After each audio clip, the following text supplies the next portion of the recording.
new flyers have been put up for the Millennium tour after Lil Fizz has been plucking Apryl, and they've been trying their hardest to get a reaction out of Omarion, who seems really stoic about the entire thing and doesn't really give. He gives the impression like he doesn't give a shit.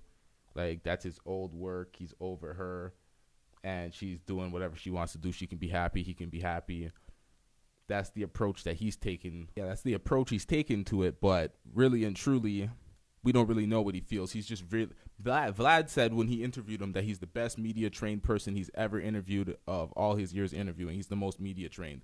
So Vlad was trying to get a reaction from him. Clearly, he couldn't get any type of reaction from him, and yeah. So pretty much the flyers. I'm gonna post the fucking flyers right now. The Millennium tour. It's Omarion and Bow Wow now.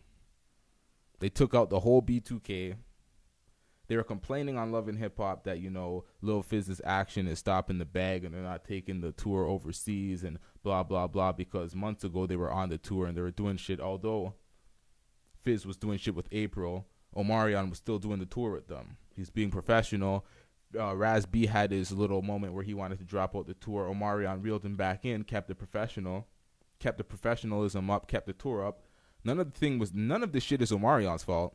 When it comes to keeping the money, keeping the tour up, keeping the shit up to date, he gave B2k their chance pretty much. But it's like, at the end of the day, Omarion has way more. For me, personally, from what I think Omarion has way more hits and way more like songs with beyond B2k. Yeah, B2k had their run. B2k has their hits. But Omarion had a long run after B2k and a bunch of hits. So it's like he can take his hits, go on tour with Bow Wow and them. He has Pretty Ricky. Who else on this shit? Soulja Boy's on this shit, Lloyd, Sammy. That's like a whole era that took place like just after the B2k era, and it doesn't really need to include B2k.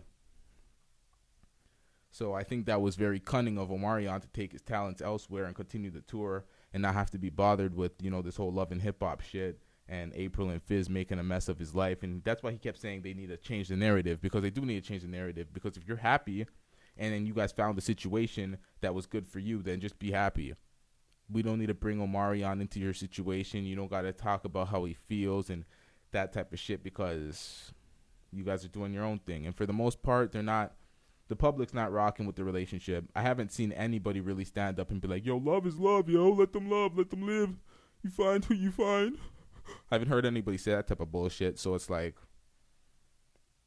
you know what I mean? Nobody's really fucking with their shit, because it is kind of weird. And then him try to deny the fact that they were cool for years.